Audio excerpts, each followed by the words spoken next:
Clinical aspects of dental implants. The osseointegration process. We talked a little bit about the osseointegration process in our last lecture and what this implies. Implants are placed either in the mandible or in the maxillary arch and are held in place through the osseointegration process. Osseointegration is defined as the direct bone anchorage of an inert material, which it's usually titanium, that provides a foundation to support the prosthesis.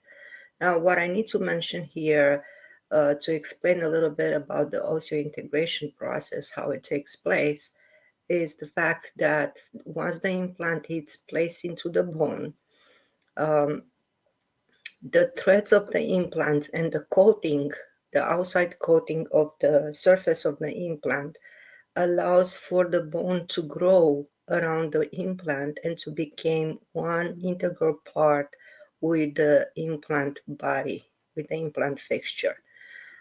It's true that majority of the implants are made of titanium because titanium is a light material. It's very biocompatible. It's an inert material, so it doesn't have an adverse reaction in most of the patients.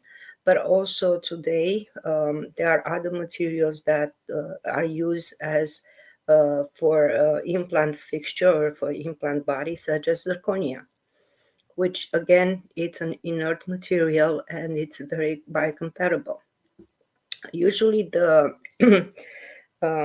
zirconia implants are placed in the area where it's very aesthetic area. So in the anterior area, they can be placed in the anterior area. And also, let's say if the implant is a little bit more, it's placed a little bit more towards the facial or the labial part of the bone. And sometimes when the implant is placed that way and it's made of titanium, through the gum it can be seen as a little grayish hue in the gum, but adding or inserting a zirconia implant, that kind of gives a natural look to the implant. So those are some of the cases where a zirconia implant might be used.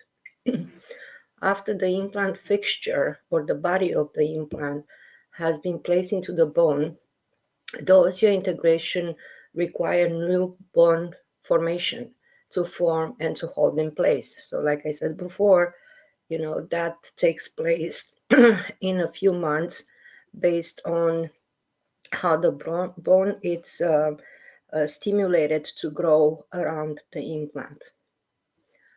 When the implant is first inserted, a layer of oxide forms on the titanium implant. A layer of glycoprotein, approximately 100 microns thick, then forms and provides hard direct contact between the bone and the implant body or fixture. So that coating that we talk about, the implant has allowed the bone to get a grip. So usually, like we said before, the titanium can be a very polished, very smooth surface, and that wouldn't be conducive for the bone to grow. That wouldn't allow the bone to grow because the bone wouldn't have anything to hold to grab to. So adding those coating on the implant creates microporosity into the surface of the implant and then allowing the bone to grab on that surface and start to grow and envelop the implant. Over time, spongy cancellous bone develops around the fixture, which eventually form into a compact bone as occlusal forces are applied. So, in other words, every time the patients apply occlusal forces, there is a little movement into the bone that allows that bone to be stimulated and to grow. Bone to implant interface occurs at approximately 3 to 6 months after the surgical placement of the implant fixture of body. So in other words, the bone starts to grow and to integrate to integrate the implant into becoming one part, just like the natural tooth where we have the root of the tooth that it's part of integration with the bone. Is the same here with the implant, and this takes place so for the bone to grow around the implant and to become one body with the implant, it takes approximately between 3 to 6 months. And that's important for us to know because when we start an implant case, to work on an implant case, like we mentioned before, there are two steps. There are pre-operation steps and after-operation steps. So the pre-operation steps must take into account this period of 3 to 6 months where the patient heals and the bone grows. And in this period, the patient will need to wear provisional restoration until the bone, the osseointegration process, it's complete. So in order for us to design provisional restoration, we have to keep in mind that this provisional restoration is going to be in the patient's mouth for a long period of time. So that's why for us it's important to understand those clinical aspects, because in the design of the restoration, the provisional restoration, we have to take into account how long that provisional restoration will be in the patient's mouth. And keep in mind that usually the provisional restoration is not very strong like the final restoration. So in terms of the design, we have to be aware that this restoration has to be a little stronger. Also, there are other components that we're going to talk about later in the design of the provisional restoration. The mandibular is composed mostly of the harder compact cortical bone and consequently heals faster than the softer cancellous bone found in the maxilla. So usually the mandibular bone, it's a little more dense and hard because it's more denser. The maxilla bone, it's more porous, so therefore has a different rate of healing and osseointegration. So again, this is a clinical aspect that we have to be aware of, because in different instances, we have to be aware how the final restoration design is done, and also the provisional restoration is done based where the implant is placed on the mandible or the maxilla. To complete the process, bone-to-implant infusion must occur. The advantage of osseointegration is the ability to transmit occlusal forces directly in through the bone. And this is very important because, again, it's coming back to the way we design the provisional and final restoration to be functional and also to maintain good oral health and aesthetics. So we want that when the patient bites down, the occlusal forces have to go on the long axis into the bone. We don't want to put too much pressure into the bone or into the implant, which can lead to screw loosening or even implant failure, or even the restoration to be broken. So we'll talk about this later on in our semester, but this is just kind of overview why we need to be aware of the occlusal forces. What's the influence of the occlusal forces when the patient bites down on an implant restoration? Usually, when we bite down sometimes a little bit harder, we feel like a little pressure on a natural tooth, right? And we feel a little bit of a movement of the natural tooth. And this is something that the nature design to protect the teeth from those occlusal forces that sometimes can be greater because the way we bite. So The natural tooth have those periodontal ligaments that allows the tooth to move a little bit and come back to the original position. Now, the movement, it's not something that it's very visible or it's very, you can feel it very much. It's a minor movement. It's something that you feel a little pressure on the area. Now, keep in mind that for the implants, we don't have those periodontal ligaments that allows the implant to move. So the implant, once it's osseointegrated into the bone, it's very stable. It doesn't move. So if the patient puts a lot of pressure or occlusal force on that implant, the implant doesn't have the ability to move a little bit and kind of dissipate the occlusal forces in a way that protects the implant. So if the occlusal forces are too great on the implant, then something's got to give, either the implant or the restoration. There are more complications in that area.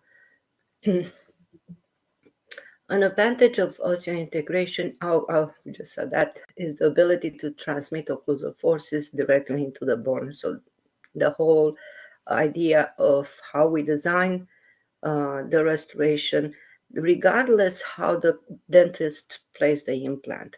Um, let's not forget one thing. The dentist, when they place an implant, they looking for the best area of the bone, where the bone is the strongest, where the bone is most dense, um, where there is enough bone on um, lingual and labial or buccal.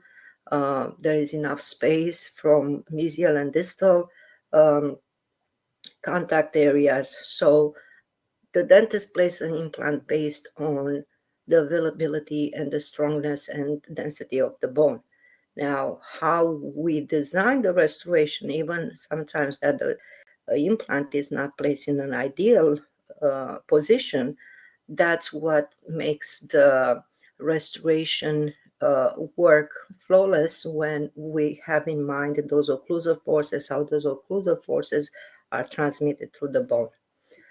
However, careful planning must be done to ensure these forces are distributed more vertically than laterally to reduce traumatic failure of the implant.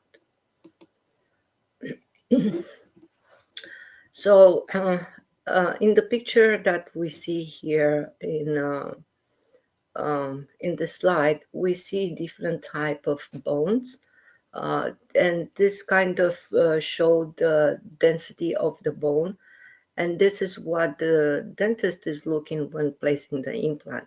So even though sometimes we want an implant to be placed in an ideal location in terms of the space, right? Maybe we want it in the middle, in the center. We want equal distance mesial distal, maybe equal distance between labial and lingual or buccal and lingual. But sometimes that's not the case because depending where the bone is, like I said, more stronger or denser, that's the better chances for the implant to be osseointegrated. So one of the clinical aspects that it's taken in consideration is the medical condition of the patients and the health general status. Some of the medical conditions that the oral surgeon has to take in considerations are diabetes. Patients having the disease have breathing problems because their blood doesn't coagulate fast. So that presents a problem during the surgery time, that presents a problem during the osseointegration and also the healing time. Blood disorder such as hemophilia, which is again a disorder that in which the blood doesn't coagulate, so presents kind of the same problem but a little more acute than diabetes. If the patient has a pacemaker, which will interfere with the surgeon equipment and anesthesia, that's a problem. Anxiety and panic attack which increase the heart rate and therefore the blood flow. So in cases like this where the patients are very nervous, very anxious during the surgery, the heart starts to beat very fast, and the blood starts to flow a little more easily through the body. And think about when the incision is made to place the implant. Now you have a lot of blood coming out, so therefore it's a little bit harder to stop the bleeding after the surgery is done. Different type of cancers, which makes the patient's immune system weak. HIV and other contagious diseases which affects the immune system. So it's very important that during the surgery time and the healing time, the immune system of the patient is pretty strong to allow the bone to grow. We don't want anything to interfere with that process of osseointegration, not only at the local site, but through the body. So a strong immune system actually benefits the osseointegration process. Different type of infections such as viral and bacterial. And again, this is something that the oral surgeon should be aware of. So if the patient has an infection and also that might require a pre-treatment with antibiotic or different type of other medication to treat that problem, that medical condition, and then once the patient is healthy again, then the patient can schedule the implant surgery. But we keep talking about the quality of the bone and tissue that will support the dental implant, and this is very important because that kind of makes it or break it for the osseointegration process. So a doctor usually, before they start doing the surgery, they send the patient to take a CAT scan. Um, and then during the CAT scan, they can see the density of the bone, the width and the length of the crestal ridge, how deep the bone is, because like we're going to see later on, the implants, they come in different sizes. So again, looking at the bone, looking at the structure of the bone, then the dentist can choose what's the correct size of the implant to be placed in that position. So bone for implantation has been classified in 4 types. Type 1 consists of mostly homogeneous compact bone. Type 2 consists of thick layer of compound bone surrounding a core of a dense trabecular bone. Type 3 is a thin layer of cortical bone surrounding the core of a dense trabecular bone. Type 4 is composed of a thin layer of cortical bone with a core of low-density tubercular bone. Type 4 bone is by far the most compromised bone environment for implant stability because it's inadequate quality and quantity. So this is the bone that is more porous. It doesn't have a good density. Therefore, the osseointegration process not only might take a little longer, but in some cases might not even work. Note the placement of dental implant. It's conditioned by the size of the dentalus area in millimeters and the place of the adjacent teeth roots. And this is very important to keep in mind because we have to keep in mind, like I said, the size of the area, right? So let's say we have to put an implant in a molar posterior area, right? We have to have enough space not only to insert a wide implant size, because we have to make a crown that it's bigger, right? A molar is bigger than an anterior tooth, right? Like let's say apsilateral. So for the size of the implant, the the size of the dentulous area, it's very important. Also, the place of the adjacent teeth. So sometimes we don't think about this, but when we look at the cast, right? Like, let's say we have a preliminary cast that we did before the surgery, just to see what the patient needs in the mouth. So what we see in the cast, we see that maybe we have enough room to put that restoration into the area, to put the implant into that area. The problem becomes if the roots of the natural adjacent teeth are not straight. So if the roots are coming in an angle close to the area where the implant should be placed, that presents a problem for the dentist or the oral surgeon where that implant should be placed.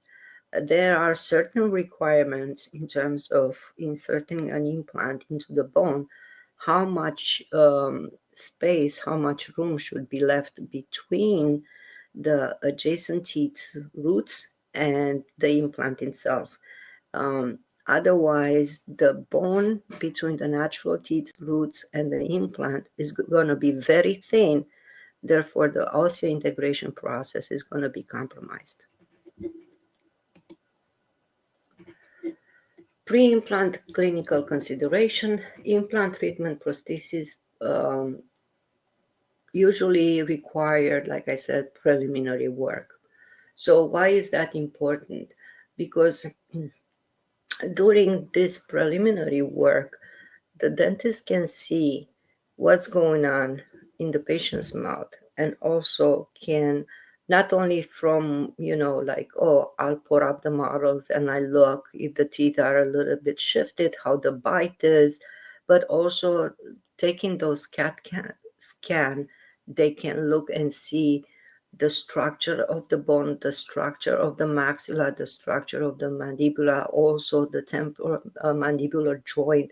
So the doctor has a better view how the patient function, the oral function of the patient. So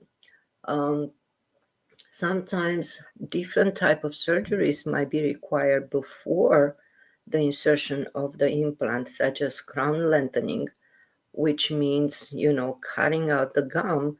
If the patient has a thick gum, the doctor might decide to cut a little bit the gum to not only for better insertion of the implant, but also for later on when the final restoration is inserted.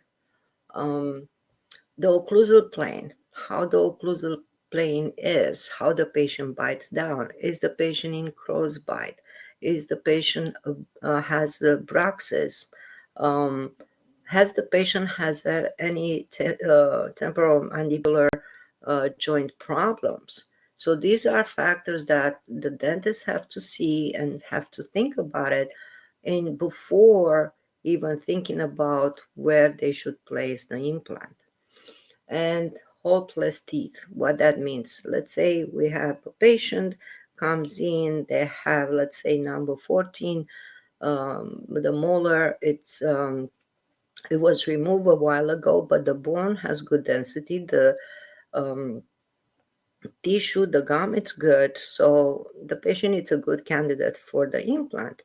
But we look at number 15, and number 15 presents a mobility, or maybe number 15 has a cavity that it's developed and it's close to the root, or it compromises that tooth, right? So then the treatment plan is changing, right? Because now we're not only dealing with placing an implant for number 14, restoring that missing tooth, but also now next to it, we have a tooth that is compromised. So the doctor has to think about it, what we can do. If it's something that can be treated before the surgery in that number 15 tooth, then they'll do it before. If it's something that, let's say, the tooth has to be extracted, Then the doctor talks to the patient and says, listen, this tooth is compromised. We need to extract that tooth. Don't worry about it. We're going to place another implant in there or whatever the treatment plan might be. But it has to be brought up to the patient, and the patient has to agree with the new treatment plan. Evaluate the psychological profile of the patient. So, this is very important, especially for the patients that have large area of edentulous surface. So, for instance, let's say we have patients that for a long period of time they were wearing dentures, and now they come back and they say, you know what, I need implants because either the dentures are not retentive enough or just because the patient wants to change that. So the problem arises in this case where the bone reserves. So when a patient's losing teeth, natural teeth, because there are no roots in the sulcus, in the jaw, the bone starts to shrink and shrink and shrink. And if you look at the patients that are wearing dentures, based on what we saw before, that the maxilla has a little more porous bone versus the mandibular, which is a little more harder bone, more dense bone. The maxilla, when the patient doesn't have any teeth on the maxilla shrinks at a greater rate than the mandible. So think about it, a patient that has dentures on both upper and lower, right? And has dentures for a long period of time, and mandibular start to shrink. The maxillary start to shrink. And if the patient was at normal bite prior to wearing dentures, now the patient becomes a class 3 where the mandible is forward and uh, maxillar it's protrusive. So it's changing the class of the bite of the patient, right? So how we address this into the design, even though the doctor is going to put the implants in terms of the design of the final restoration, how we compensate for that shrinkage of the bone that in some cases can be very dramatic. So we have to be aware of that. Improve soft tissue before final impression for implant over dentures. So that's something that usually it's done either through different types of surgeries, but the soft tissue in general, it's very easy compared with the bone. Obviously, it's a little bit easier to be modeled the way we need it. In some cases, especially for the anterior positions, different type of surgery like tissue graft can be done to augment the natural way of patient having the gum, so make the gum grow, so to speak, a little better. And that to create more aesthetics, and also to, because if we're talking about overdentures, we also want to not only create that, close the gap between the overdentures and um, the tissue that sometimes might be in there, but also to create the aesthetics. Postoperative tooth replacement after implant surgery. So sometimes it is, like I said, it's necessary to do this type of surgeries. This is not something that it's usually done in every surgery. Evaluate the vertical dimension. Again, when we're talking about patients that especially have missing teeth on the posterior, right? So when they bite down on the anterior teeth, right? So they put a lot of pressure, a lot of force on the anterior teeth, but their bite it's not correct because for a long time the patients didn't have the posterior teeth. So therefore, the doctor has to be aware that sometimes they might need to open up the bite. In the cases where we have patients that are edentless, right? They're wearing partial dentures, right? Sometimes because of the collapse of the bone, also the collapse of the lips and cheeks take place, right? So um, how we compensate for that, how we um, make the restoration to fill up that gap and to give the patient not only functionality, oral functionality, but also, the aesthetics that we're looking for, right? So, um, evaluate the aesthetics before surgery. And this is, again, a very important step because we have to be aware how we design the implant restoration, and the doctor has to be aware of that too. So usually the uh, oral surgeon discusses with the prosthodontist the outcome of the case. So they collaborate together. So let's say the oral surgeon says, the let's say they have to place an implant on a number 11, the canine, right? And the oral surgeon said, I'm going to place that implant a little bit more lingual because this is where the bone is a little bit stronger and more dense. Now, that can present a problem for the prosthodontist who's in charge of, um, doing the final restoration. So now how we compensate for that restoration to be aligned with the adjacent teeth and to have the correct function, right? So when the patient bites down, it's not going to interfere with the bite, it's not going to interfere with the lateral movement. So all these factors they have to be taken in account before the surgery it's even thought about it. Evaluate hygienic contours of fixed restoration. And again, this is something that is very important. What we mean hygienic contours. So we have to, when we design something, we have to design a restoration that allows the patient to clean. Very easy to maintain oral hygiene at home, right? So they can floss, they can use a proxy brush to clean in between. Those are the factors that we're looking at. So for patients to maintain the healthiness of the area, it's very important because we don't want bacteria and plaque to build up around the implant because that can lead to more problems down the road.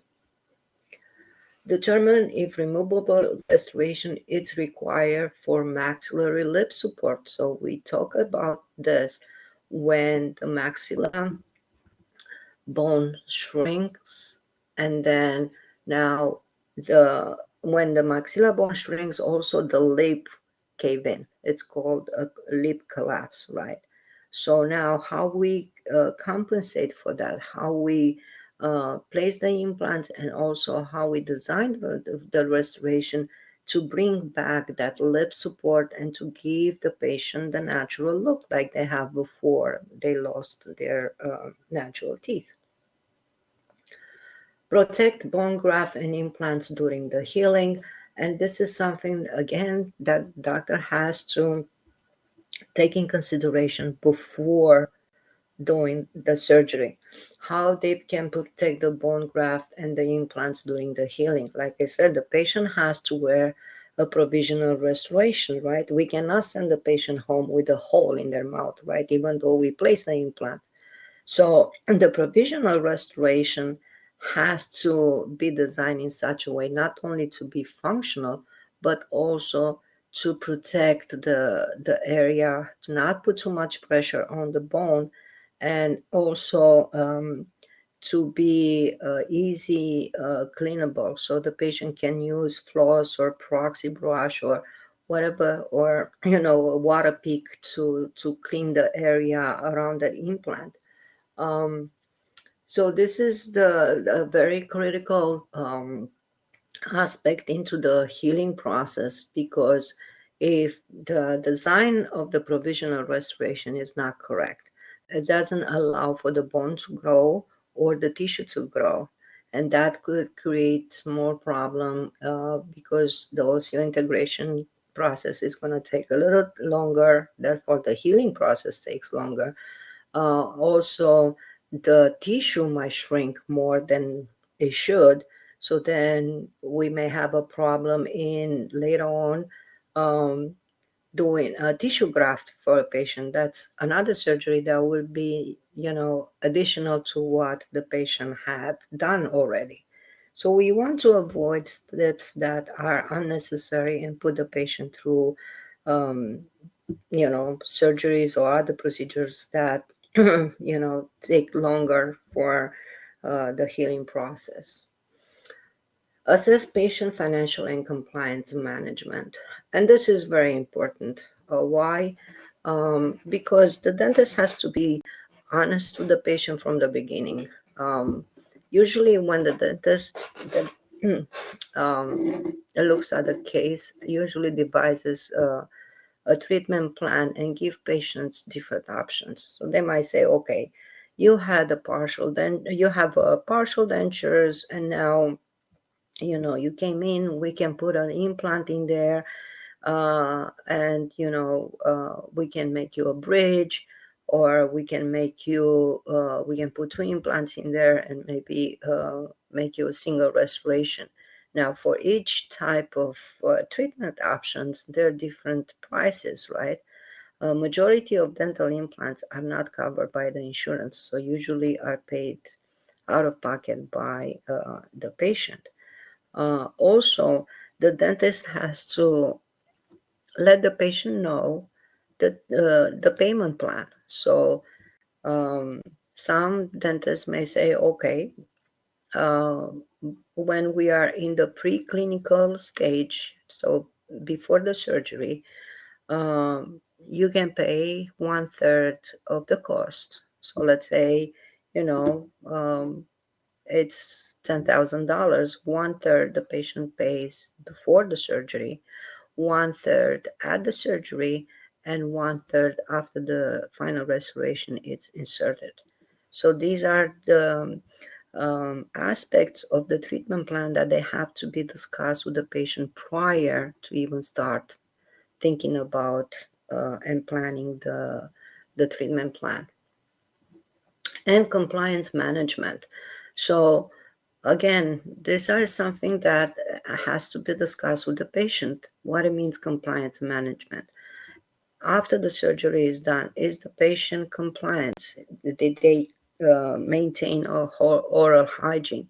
If they need to take any medication during the healing process, maybe they need to take some antibiotic or something. Are they doing that?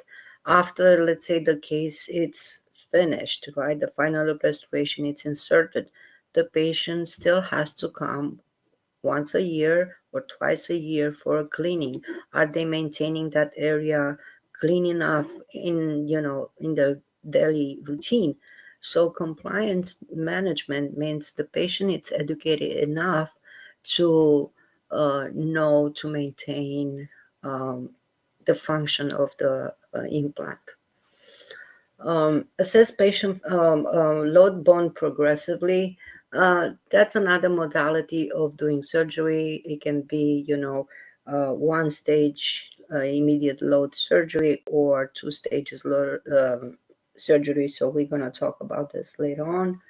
Assess phonetic aesthetic for full arch implant, fixed prosthesis, and completely edentulous area for the patient. So this is very important. When a patient wears dentures and they don't have the natural teeth, sometimes they have trouble pronouncing some words. And most of the time you hear people that they have dentures, they have like a sound when they talk, like a S, very pronounced S sound. So when we design, when the doctor think about how to um, give us the prescription or how to take measurements when they give us the bite or they give us the occlusal rim with all the measurements for a denture, he or she takes in account those phonetic aesthetic, right? So how the patient uses their cheeks, their lips, their tongue to pronounce words, and what sounds the doctor hears when the patient pronounces those sounds. Prior to the insertion of dental implants, the doctor must evaluate the following: occlusal vertical dimension, we talk about this, existing occlusal planes, curves P and Wilson. And this is important. Why? Because let's say a patient has some missing teeth, right?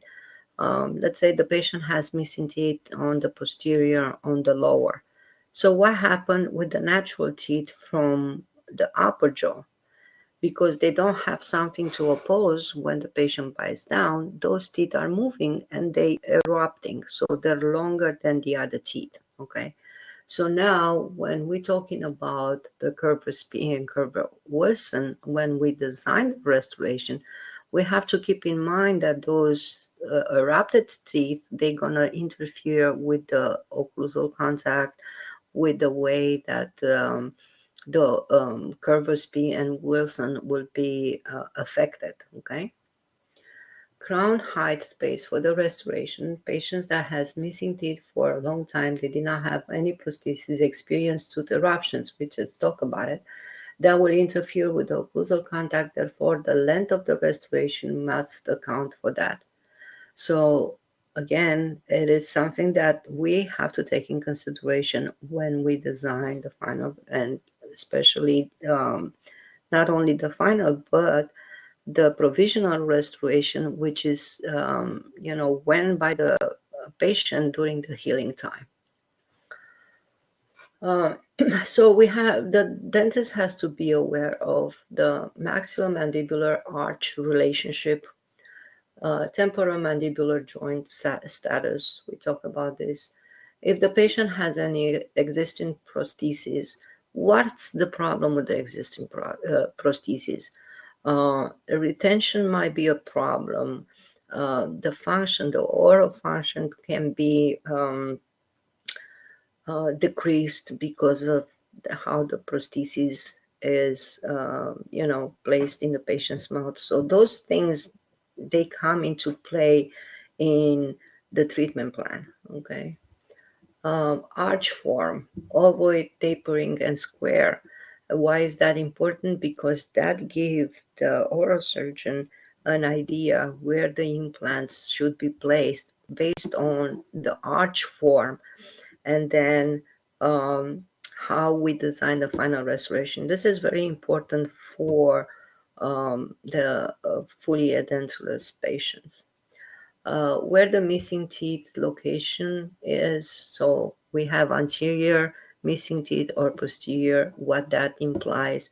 Well, first of all, it implies not only aesthetics, but also the implant size, the position of the implant, how we're going to deal with gum or tissue management. Those are all factors that come in play. Missing teeth number. So again, a patient might have 5 missing teeth. Now, are we going to put 5 implants and restore each of them, make 5 restoration, or maybe we can do 2 implants and do a 5-unit bridge? So this is something that, again, takes place into the thinking and designing the treatment plan. The adjacent teeth. So how the adjacent teeth, are there good, healthy adjacent teeth? Are there, the roots are in the correct position, so it doesn't interfere with where the implant should be positioned. Lip line at rest and during speech and smile. Again, this is very important from aesthetic point of view. So if we do a case that we have to replace anterior missing teeth, we have to see how the patient smiles. Some patient, they don't show too much of a teeth. Some patient, they show a lot. And let's say if the patient has the gums shrinking or resorbing too much, then how are we going to compensate and making aesthetic restoration? And there are some solutions where we can add pink porcelain to mimic the patient natural gums. So all these factors that have to be taken in consideration even before we're thinking about placing an implant. Mandibular flexure. This is again how the mandible moves, and it's a little bit difficult to explain, but I'm gonna try my best. When we open our mouth, right, the lower jaw, the mandible moves down. When the mandible moves down because of the condyle inclination, right, how the condyle moves, the jaw rotates a little bit towards the inside. So that mandibular flexure is taken in account when we design the posterior teeth for implants, because on the implants for posterior teeth, we don't want the cusp on the lingual to be very high. We want the cusp reduced because of that rotational movement of the mandible.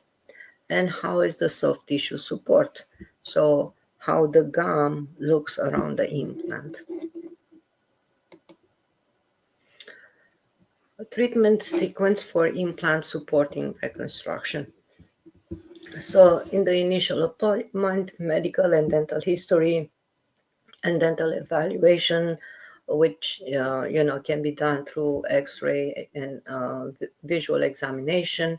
Diagnostic casts are done, and again, a preliminary discussion of the treatment alternative takes place with the patient.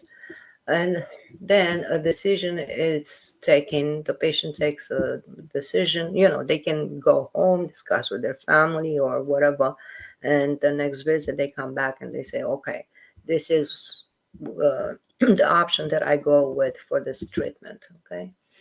And then the treatment plan is designed and the doctor presents the treatment plan step by step and all the alternatives. Why are we talking about alternatives? Because sometimes, even though we're using so many scans and probes and stuff like this to see the density of the bone and to see the thickness of the gum and stuff like this, sometimes the dentist might encounter different aspects in terms of function or aesthetic that may require additional surgery.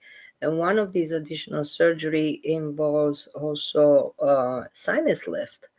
So the doctor may tell the patient, in order for me to be able to place the right size implant on the maxilla, especially on the canine area, right, where the implant has to be a longer implant, right? We need to lift up a little bit of your sinus. So that's another additional surgery that the patient needs to go through and needs to approve before even it's started. Clinical laboratory procedures before additional diagnostic records. So extra office diagnostic order, such as, sometimes the oral surgeon, maybe they don't have the CAT scan in their facility, so they might ask the patient to go with a third party imaging company to do those scans. Test for medical evaluation. So they might ask the patient if they have a condition, to go and do some blood tests to see if the patient is in a good condition and all that fun stuff. Confirmation appointments, so always confirm with the patient before the appointment. It's, the visit, it's supposed to take place. So this is something that the dentist office takes care of it. Diagnostic wax up of final results on duplicate diagnostic tests. This is something that we do. Usually the patient kind of want to have a vision, right? When they subscribe to a treatment plan, they kind of want to have a vision of what's going to happen, how everything is going to look in the end. If they're willing to spend $40,000, $50,000, they kind of, before they decide to go with this treatment or not, they kind of have to have a vision. They kind of have to envision how they're going to look at the end, right?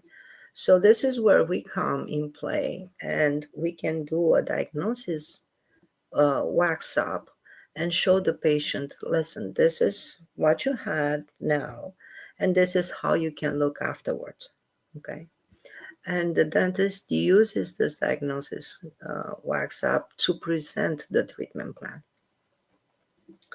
Final treatment plan and alternatives are discussed with the patients.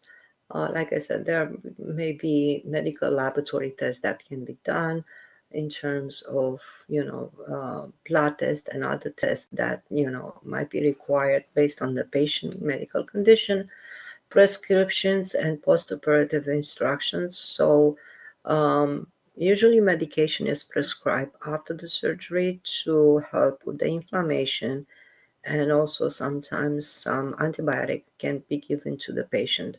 So those are all included in the treatment plan. And pictures of existing condition. And this is very important. Why? It's not only for the records to kind of document the case, but also it's an aid for us as a technician to see the natural teeth color, because usually we don't see this. We don't see the patients, right? So we rely heavily on how the doctor takes the shades.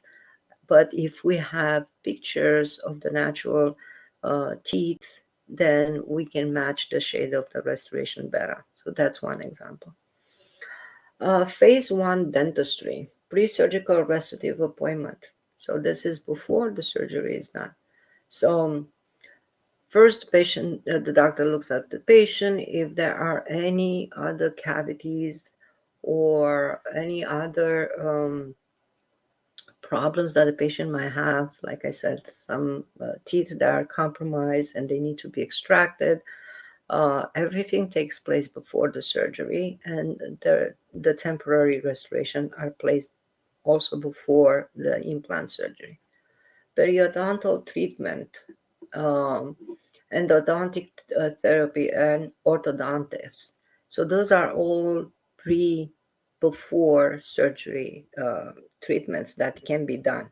And let's say a patient has a periodontal problem, right? So it's not wise to place an implant if the patient has a periodontal disease, because the implant is not going to be osseointegrated.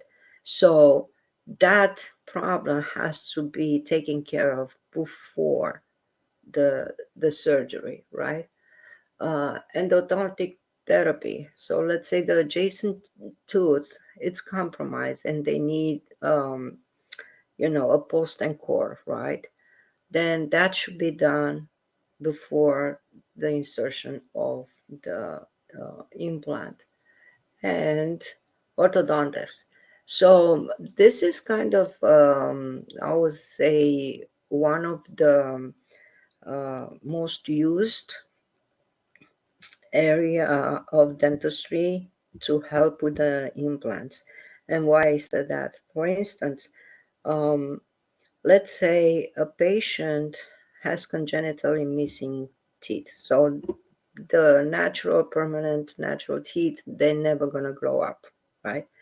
That bone in that area, it's very thin because the root of a natural tooth wasn't there to maintain the thickness of the bone.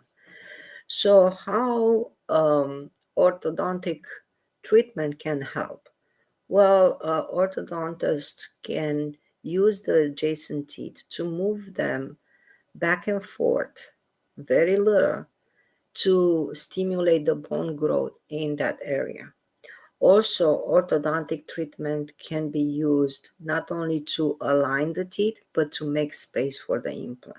Okay, so orthodontic treatment, I would say, in many cases, it's used prior to placing the implants.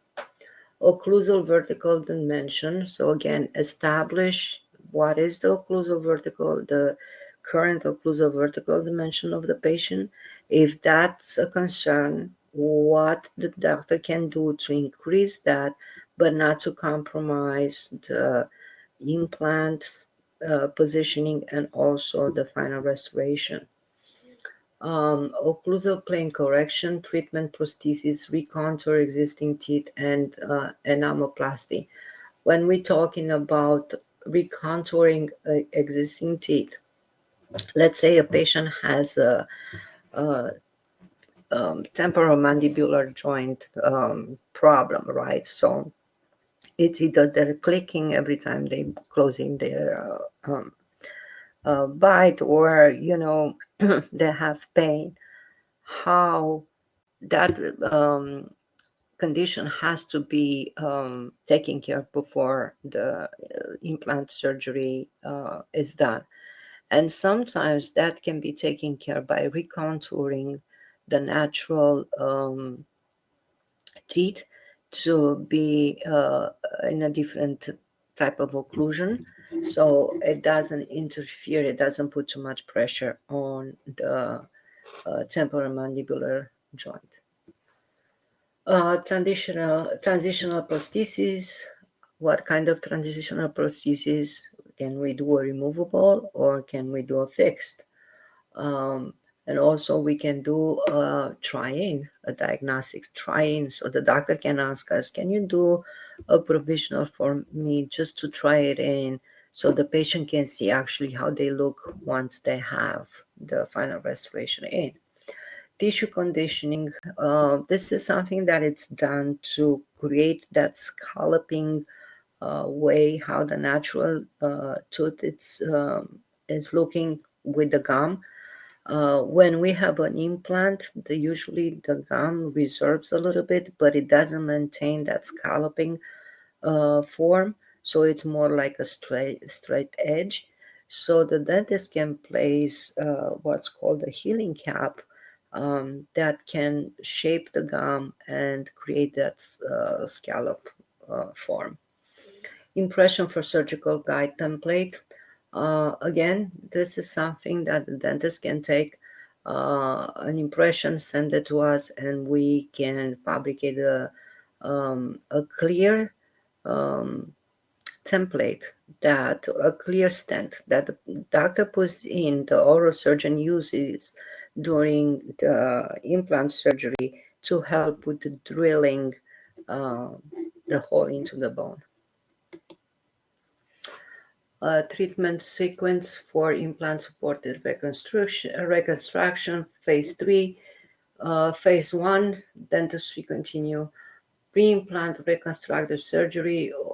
So pre-implant, sometimes we can see, the doctor can see that the bone, it's good, but it can be better, right? So they can tell the patient, we can do a bone graft surgery. So what that implies, the doctors open up the gum, puncture the bone, and then inserts protein, a bone. It's a mixture of synthetic and natural bone that it inserts into the patient's bone, apply a mesh to keep that bone into place, put the gum back, and suture the gum back, and then let the patient heal. And that can take anywhere between 2 to 3 months to heal and allow the bone to grow.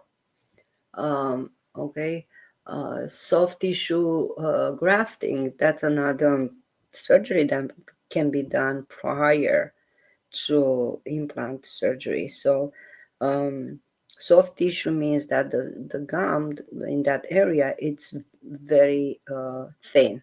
So, in order for the doctor to reconstruct or reconfigure the gum to have that scalloping look like we desire for the natural teeth, they might do tissue graft. So in that case, the dentist take a sample of the soft tissue from the palate, from the patient's palate, and put it in the area, suture it in the area where it's necessary. And because that the tissue is taken directly from the patient, right? There shouldn't be any problem of, integration. So that's the procedure for the tissue graft. How the implant surgery takes place.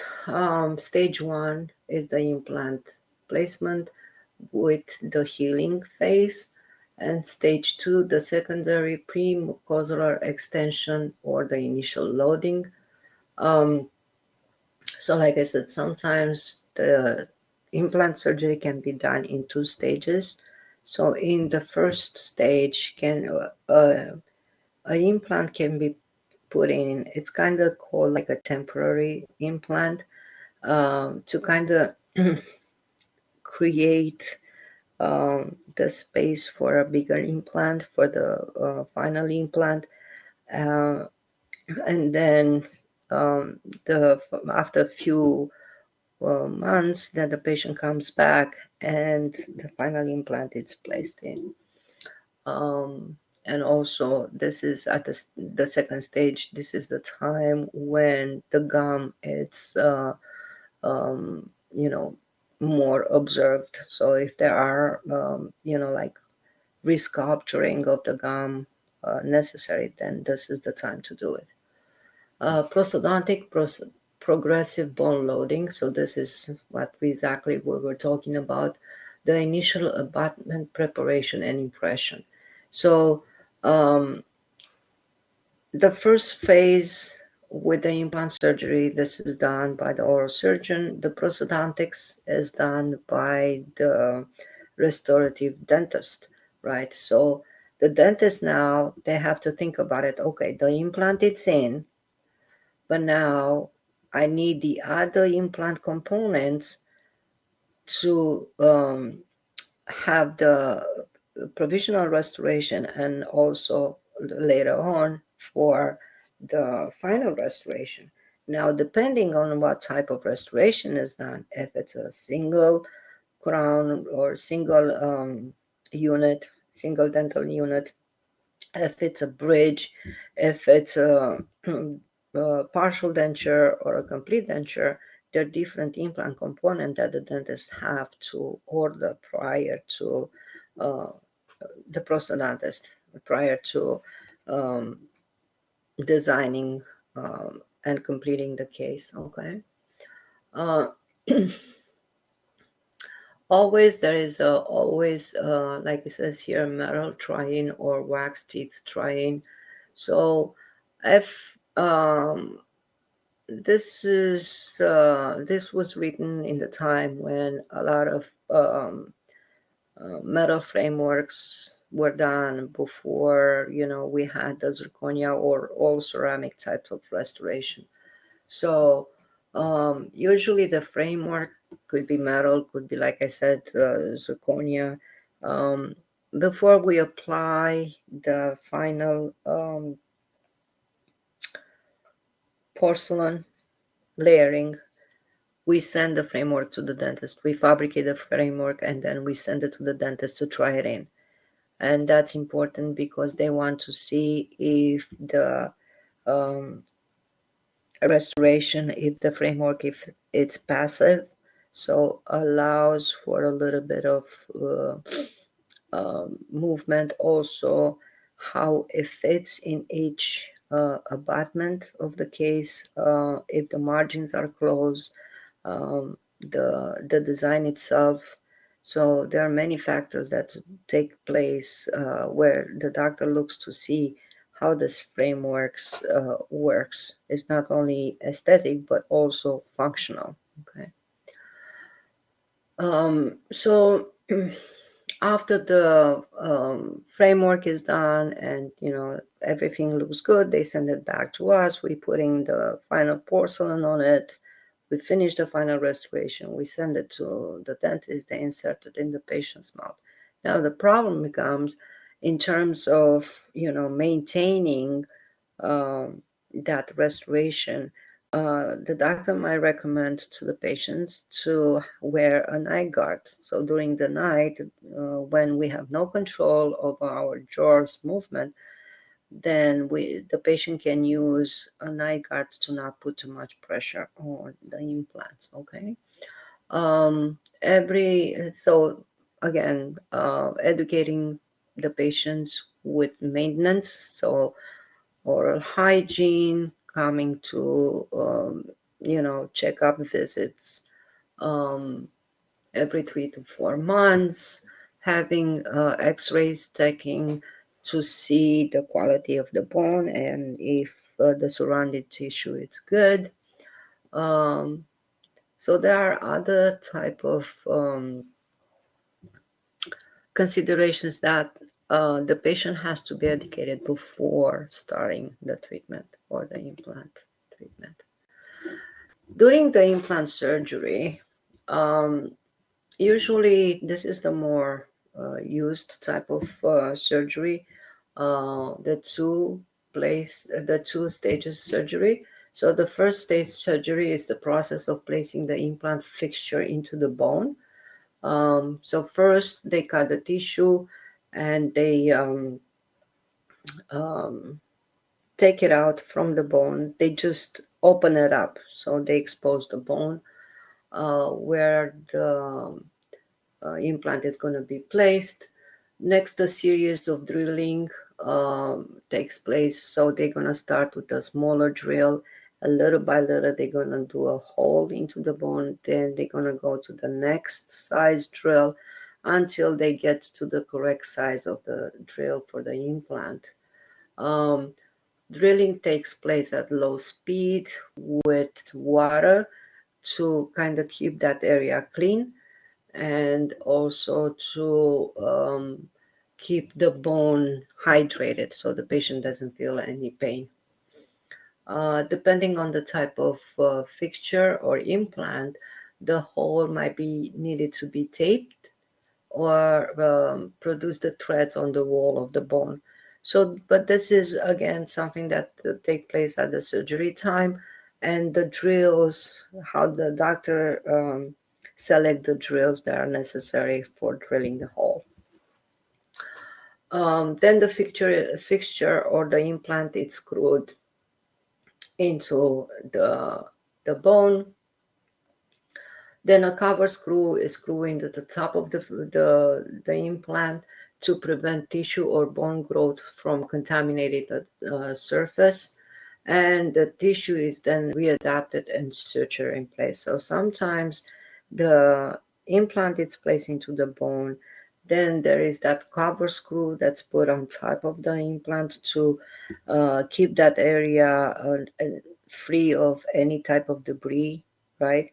And then the gum, it's brought back and suture over that cover screw, okay?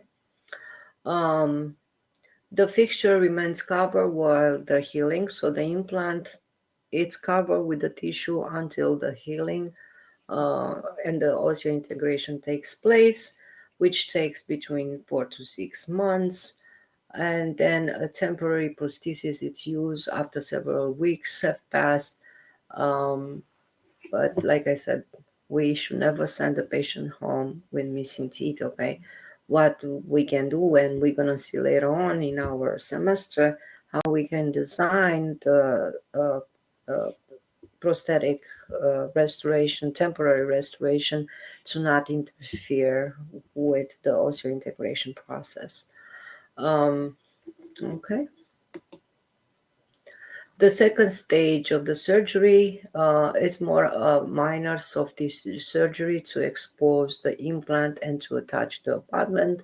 So the abutment is kind of the connection between the implant, which is in the bone, and the restoration, which is above the gum line, right? So think about when the doctor prepares a natural tooth, right? You have the root inside the bone, and then you have the prepared tooth, right? Where the doctor prepared the natural tooth because of cavity or whatever. And then on top of it, we have the crown.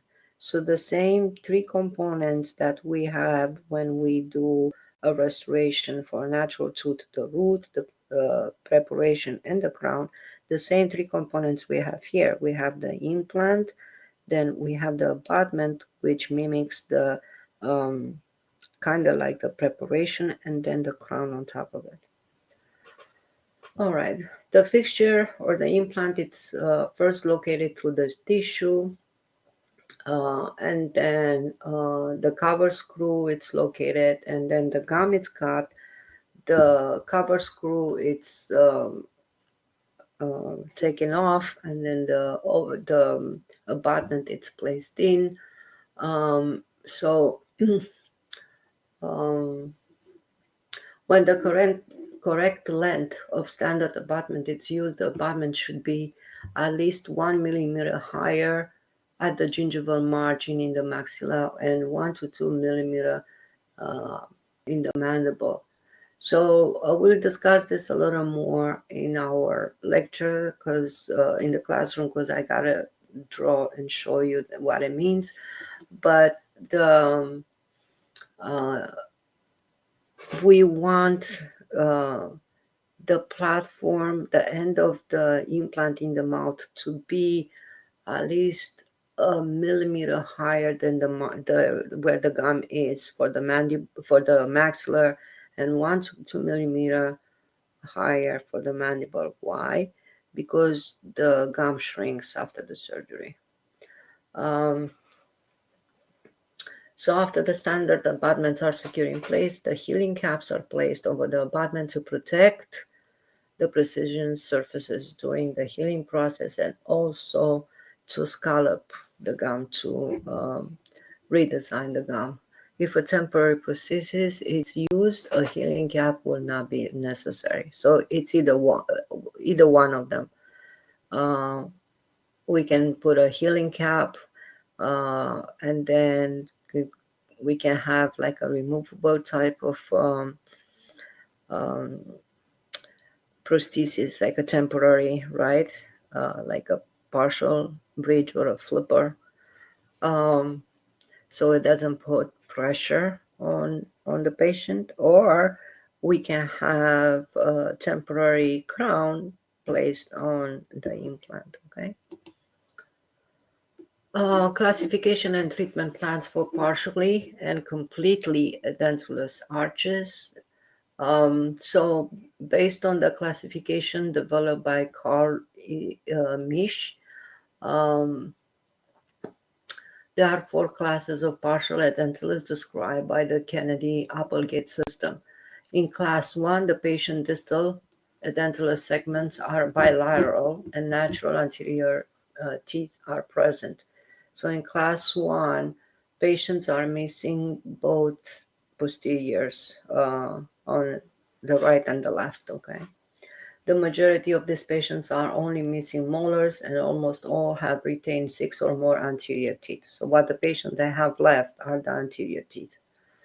Class 2 partially edentulous patients are missing teeth in one posterior segment, so they're missing teeth in one area of posteriors and not either right or left, okay? Class 3 patient consulting for implants are missing a single tooth or have a long posterior edentulous span. And class 4 patient anterior edentulous space crosses the midline. So we're talking about anterior cases.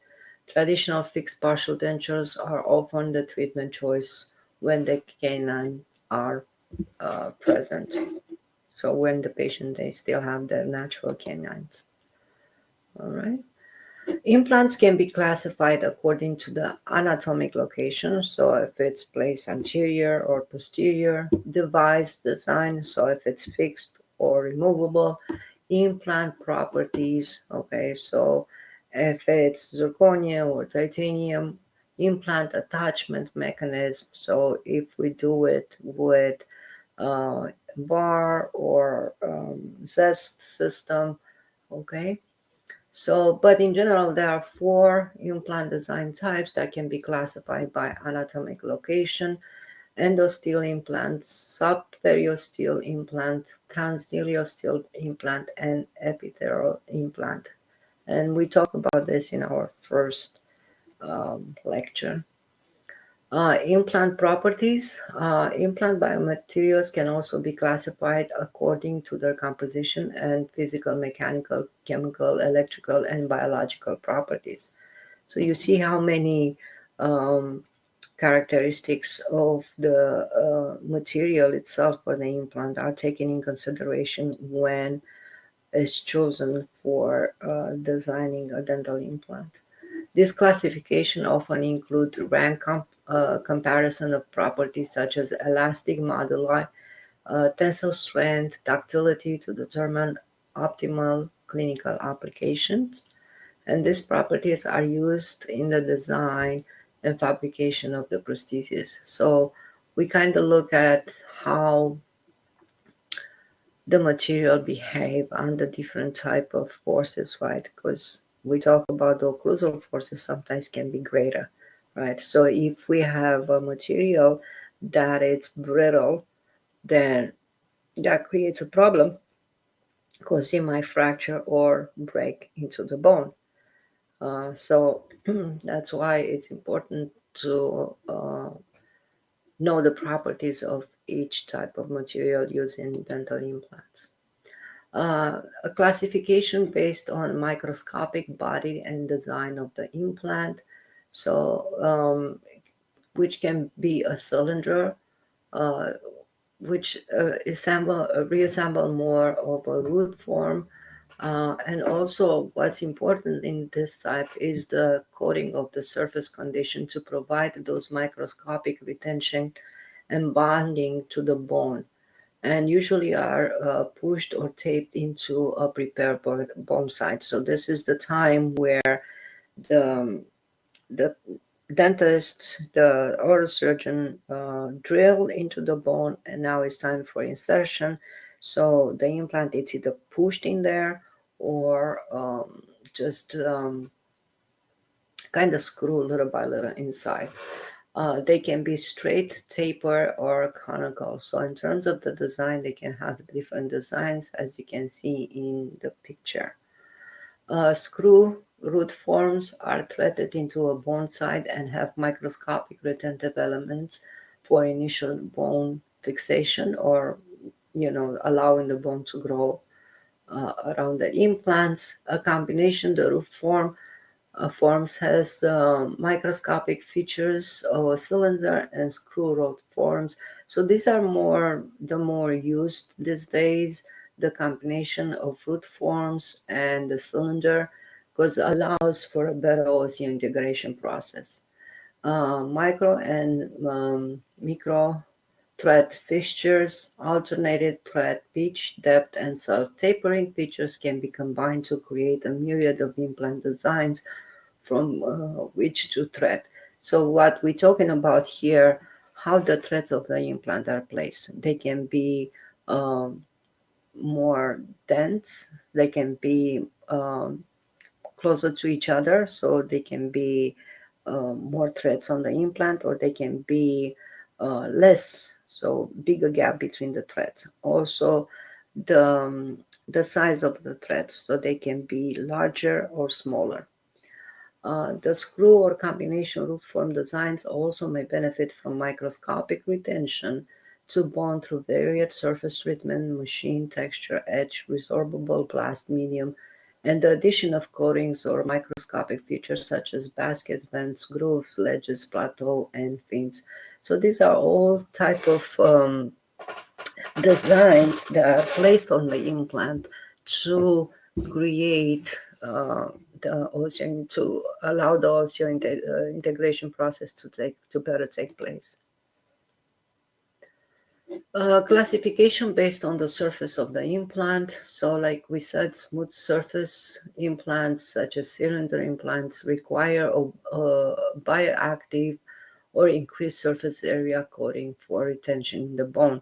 So something that is very smooth is not conductive of bone growth. So either, the manufacturer applies those coating, or through the design applies those threads, or can be a combination of both the threads and the coating. Okay. Coated surface implants are using different bioactive materials that induce the osseointegration process. Some of these materials are hydropactide. Some studies showing that it's a very unstable implant material under some condition, which leads to inflammation, infection, micromotion, and could provide prove detrimental to the bone and tissue in the long term when it's used as a bone grafting material. That's why the hydroapatite is not used by itself, so it's always mixed with something. Calcium phosphates can be used. Bioglasses are classified as bioactive materials because they stimulate the formation of bone, but they are brittle. Okay, so that's something to keep in mind. And these are the bioglasses are silicon dioxide, calcium oxide, sodium oxide, phosphorus pentaoxide, magnesium oxide.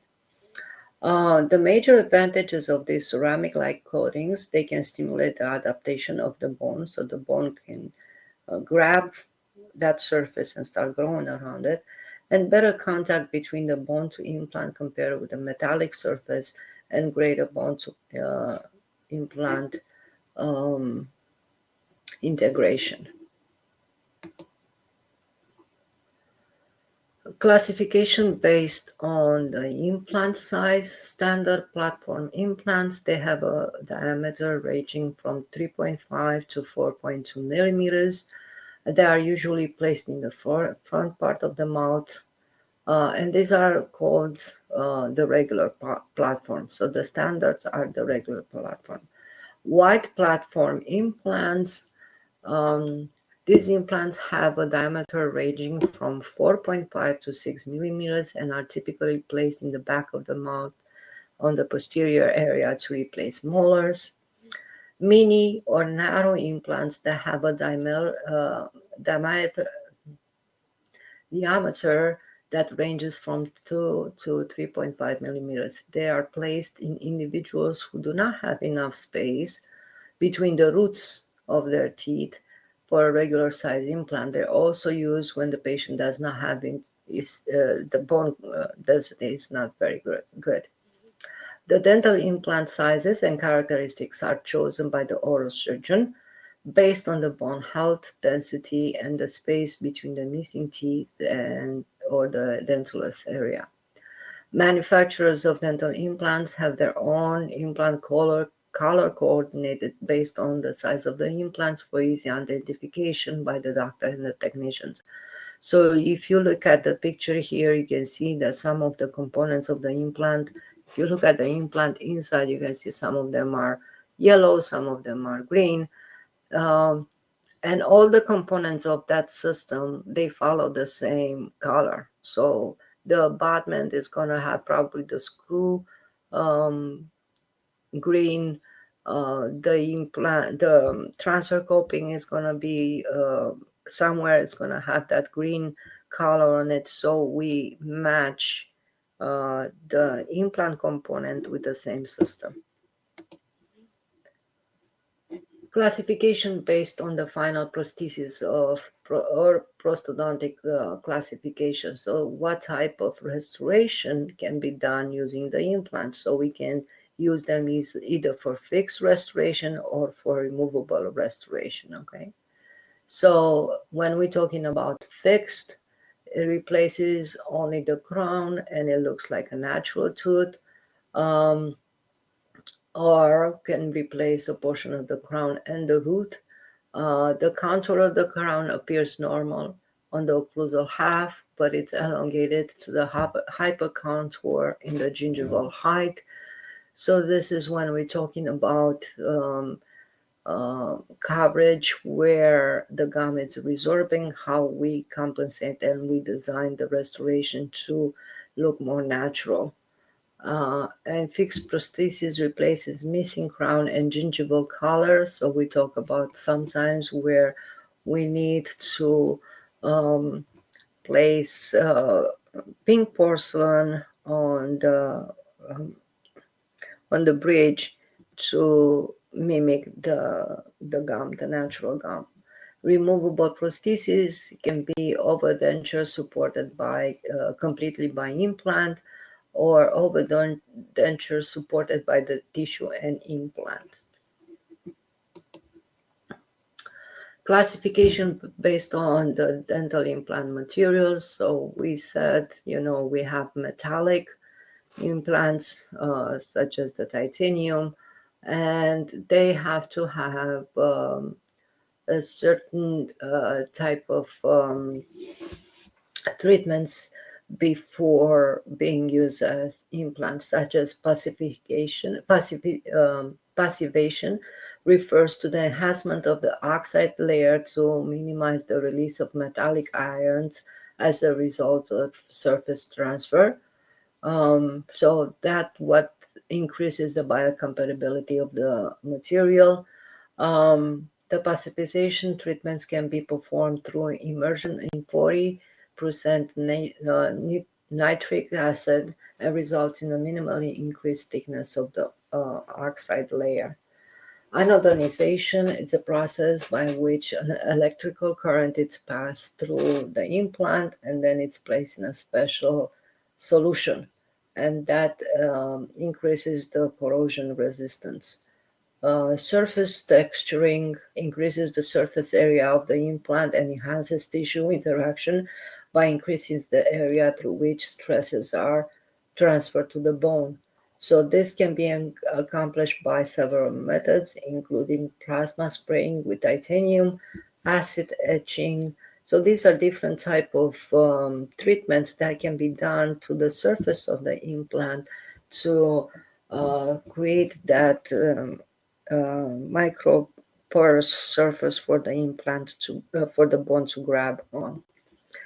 Ion implantation, which consists of bombarding the surface of the implant with high energy ions up to the surface depth of a few micrometers. This procedure has been claimed to increase the corrosion resistance of the metal through the formation of a titanium nitride surface layer if the iron is nitrogen. So these are all type of um,